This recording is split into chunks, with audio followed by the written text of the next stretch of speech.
Welcome to the page. Like, comment, and hit the subscribe button. But here it is.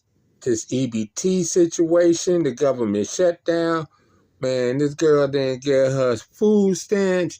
She letting it be known every store she going in, something gotta go with her.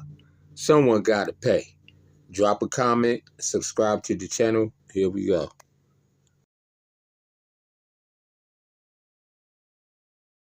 I was supposed to get my motherfucking food stamps, and I just went in the grocery store with an 8-year-old. So imagine.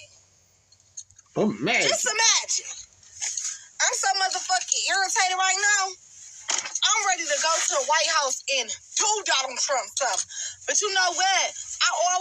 Every grocery store I go in, I'm taking me something because why the fuck I didn't get my food stamps today? Damn. Put it on Donald Trump's ass.